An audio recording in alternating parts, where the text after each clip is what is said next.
வாதுல போய் ஒரு குச்சி மூலிகை குச்சி ஒடிச்சிட்டு வாங்க.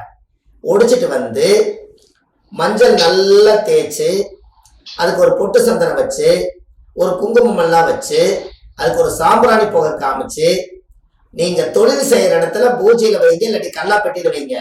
அந்த மரத்துல இருக்கிற கூட்டம் எப்படி ஒன்னா வசீகரமா வந்து கூடிச்சோ அதே மாதிரி உங்க தொழிலுக்கு அத்தனை பேர் கூடமா வருவாங்க. ஜோசி பாக்குறதுக்கு அத்தனை பேர் வருவாங்க. ஜாதகம் நீங்க பாக்குறதும் ஃபர்ஸ்ட் கிளாஸா வேலை செய்யும். பிஸி ஆயிருவீங்க. எப்படி அம்மா பரிகாரம்? எப்படி எளிமையான பரிகாரமா?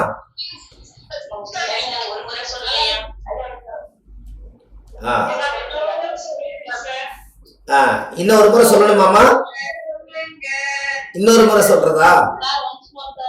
ஓகே ஓகே, இன்னொரு முறை சொல்றேன். அதாவது ஆலமரம், அரச மரம், அத்தி மரம், இந்த 3 மரத்துல ஏதாவது பறவைகள் கண்டிப்பா இருப்பாங்க. அந்த பறவைகள் எல்லாம் கண்டிப்பா இருக்கிறதுனால அந்த பறவைகள் எல்லாம் ஒன்னா சேர்ந்து அதுகளுடைய தாய் பிள்ளைகள் எல்லாம் வந்து சேர்ந்துருவாங்க. அதுல ஒரு குஞ்சு வரலைனாலும் அது தீனி இறை எடுத்துட்டு சோகமத்தான் உட்காந்துருக்கு. அதனால எல்லாரும் வருவாங்க. அப்ப அந்த மரத்துக்கு ஒரு சக்தி இருக்கா? அந்த மரத்துக்கு மட்டும் ஒரு பவர், ஈர்ப்பு சக்தி இருக்குது. அங்கதான் எல்லா ஆத்மாக்களையும் வர வைக்குது அந்த சக்தி, அந்த மரம்.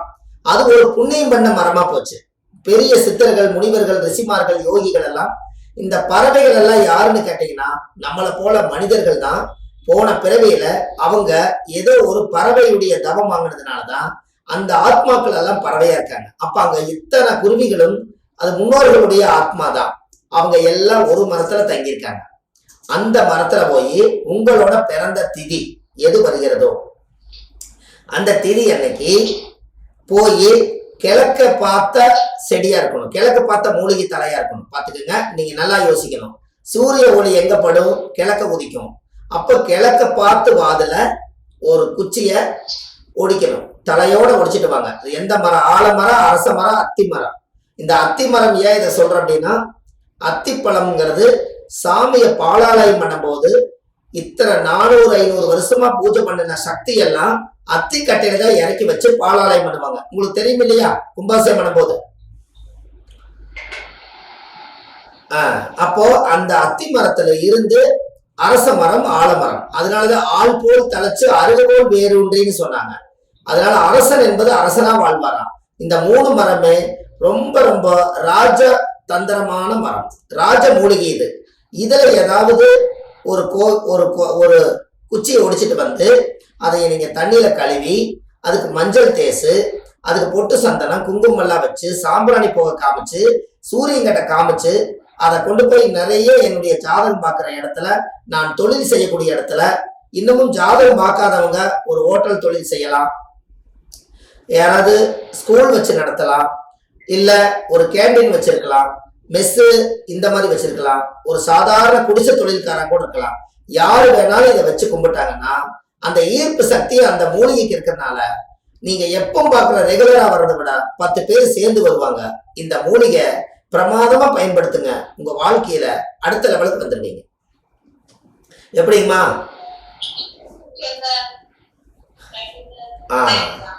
சின்ன விஷயம்தான். நீங்க ஒரு 5 ரூபாய் செலவிட போறீங்க. 10 காசு சந்தனம், 10 காசு குங்குமம். இல்ல பூஜை நீங்க அதான் இந்த சாம்பிராணி புகையெல்லாம் காமிக்கிறீங்க டெய்லி. அதுக்கு 10 நீங்க தொழில் செய்யற இடத்துல சாமி படம் ஏதாவது வச்சிருப்பீங்க. அந்த சாமி படத்துக்கு காமிக்கும் போது அந்த மூலிகை குச்சிக்கு கொஞ்சம் காமிங்களே. நீங்க எதை மதிக்கிறீங்களோ அது தெய்வமா மாறிடும்.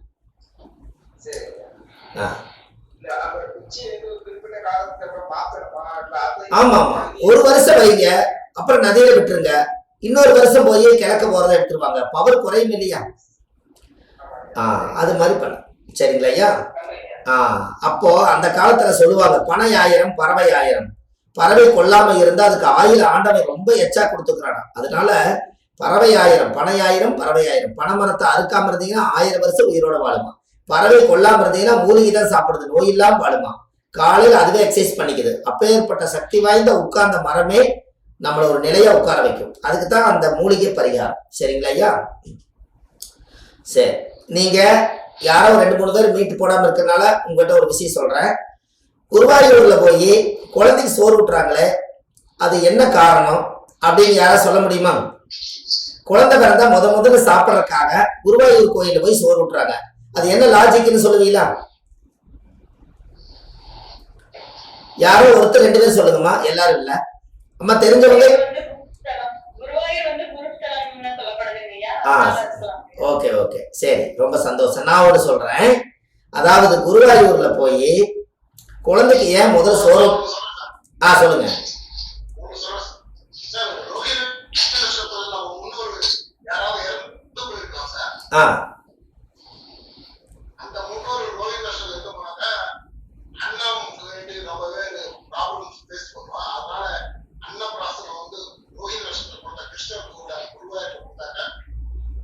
சரி,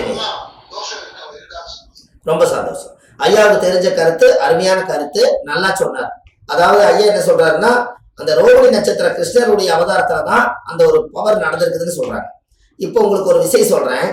ஒரு குழந்தை பிறந்தா இந்த குழந்தையை கொண்டு போய் நீங்க குருவாயூர்ல சோறு ஊட்டுறதுக்கு காரணம் என்னன்னு கேட்டீங்கன்னா, முதல்ல அந்த குழந்தைக்கு அன்னத்தை எடுத்து குருவாயூர்ல கொண்டு போய் நைவேத்தியம் பண்ணி படைச்சிட்டு அந்த குழந்தைக்கு சோறு ஊட்டினீங்கன்னா அந்த குழந்தைக்கு ஆயுள் காலத்து வரைக்கும் ஜீரண கோளாறு வராது. எப்படி புரியுதுங்களாமா? ஜீரண கோளாறு வராது. ஏன் அப்படி? அவருக்கு குருவாயூர், அது வாயூர், குருவாயூர், வாய்க்குள்ள போடக்கூடிய அத்தனை பொருளும் அவர் வாய் பக்கத்துல புல்லாங்குழல் வச்சிருக்கிறாரு. அவர் ஊதுல எங்கேயும் தடை இல்லாம நீங்க ஊட்டுற சாப்பாடு குடல் வழியா வர்றதுல எங்கேயும் அடப்பாகாம நேரா ஜீரணமாயி நம்மளுக்கு மோசன் வழியா வந்துடும். அந்த குழந்தைக்கு எங்கேயும் போய் அடப்பாகாது. அதனாலதான் அது குரு வாயூர்னு வச்சிருக்கிறாங்க. வாயில ஊட்டக்கூடிய அத்தனை பொருள்களும் ஜீரணமாயி மோசன் வழியில வந்துருமா.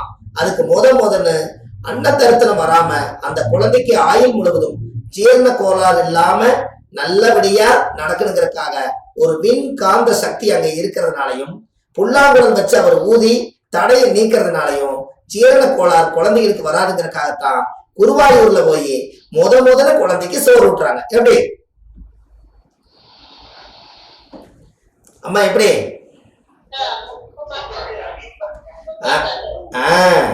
நீங்க சூப்பர்னு சொன்னோடனே நான் இன்னொரு பரிகாரம் தரும் பாருங்க. அப்போ குருவாயூர்ல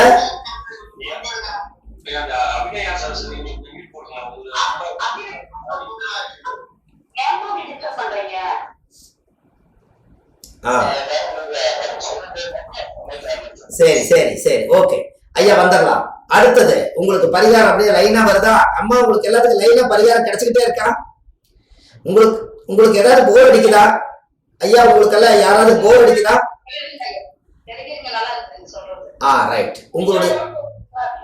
ரைட். உங்களுடைய மனம் சந்தோஷமா இருக்கணுங்கிறதுக்காக இன்னைக்கு அம்மா இந்த ஒரு பெரிய ஒரு விஷயத்த இன்னைக்கு உத்தரவு கொடுத்துருக்காங்க. அதனால உங்களுக்கு ஒரு பெரிய ஒரு வரப்பிரசாதம். இதுல இன்னொரு விஷயம் என்னன்னு கேட்டீங்கன்னா, யாருக்கெல்லாம் ஊர் சாபம் வரும், ஊர்ல இருக்கிறவங்க எல்லாம் சாபம் நிறைய கொடுத்தாங்கன்னா அந்த சாபத்தை நீக்கிறதுக்கு உங்களுக்கு பரிகாரம் வேணுமா?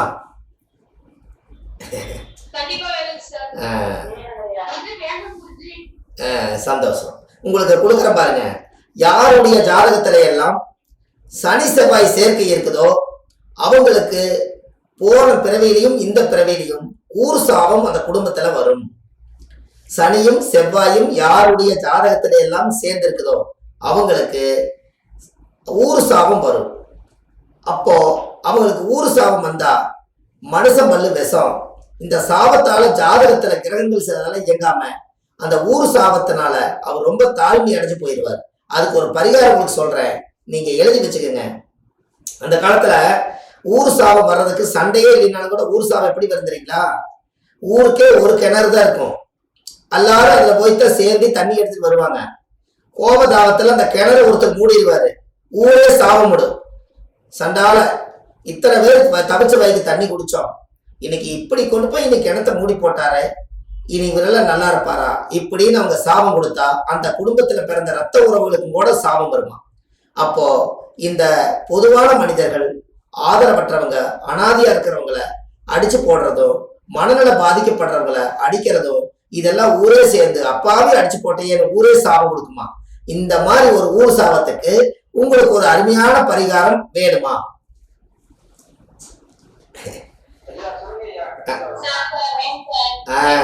எழுதிங்க. இதேனா உங்களுக்கு இது ரொம்ப முக்கியமான விஷயம்னு சொல்லிட்டேன். அதுக்கு என்ன பண்ணணும்னு கேட்டீங்கன்னா, சிவன் கோயில் ஆலயத்துல போய் ஆலய மணி வாங்கி ஒண்ணு கட்டி விடுங்க.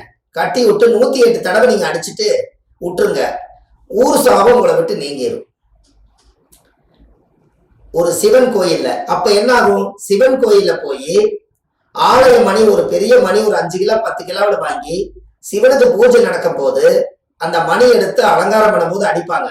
அடிச்சா கோயிலுக்கும் கேட்கும், ஊருக்கும் கேட்கும். அப்ப உங்களால ஊருக்கே சாபம் விட்டது.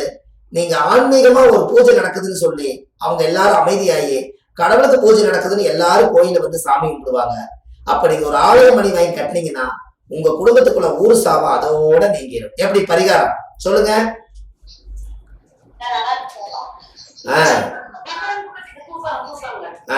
அப்ப நீங்க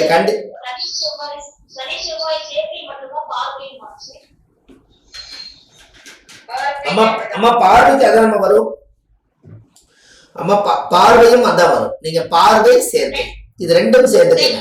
ஆனா ஒரு சில பேருக்கு சனி 3, 4, 7, 10 தான் பார்வை. அங்கெல்லாம் செவ்வாய் இருக்கும். அப்ப சனி செவ்வாய் சனி பார்க்குதல்ல, இவங்களுக்கும் அது ஒரு சாபம் இருக்கும். சனி 3, 7, 10 சனி இருக்கிறடா இந்த 4 இடத்துலயுமே செவ்வாய் சம்பந்தப்பட்டால் அவங்களுக்கு ஊர் சாபம். அந்த குடும்பத்துல முன்னோர்கள் அந்த காலத்துல மண்ணவாரி தூத்துறது, மாறில் அடிக்கிறது, கோயில் குளத்தில் விழுகிறது, இந்த சாபசக்திகள் எல்லாம் அந்த வம்சத்துல வருமா. அதுக்காகத்தான் அதை தீக்கிறதுக்காக ஊருக்கே அந்த காலத்துல நீர்மோர் ஊத்துனாங்க. எப்படி அந்த நீர்மோர் எப்படி வந்தது இப்ப தெரிஞ்சுக்கலாமா? அந்த கோயில் விசேஷம். நீங்க எல்லாம் ஊர் சாபம் வாங்கியிருந்தா ஒரு நாள் நீர்மோர் பந்தல் போட்டு ஒரு 10 கிலோ 20 கிலோ தயிரை மோரா மாத்தி அந்த ஊரே ஒரு டம்ளர் குடிக்கிற மாதிரி நாசூக்கா புண்ணியத்தையும் தேடிட்டு சாபத்தை விமோச்சனம் பண்ணி கோயிலையும் ஜாமி கும்பிட்டு வந்துட்டீங்கன்னா உங்களுக்கு இந்த நீர் மோராலேயே எல்லா தோஷம் நீங்கும். எப்படி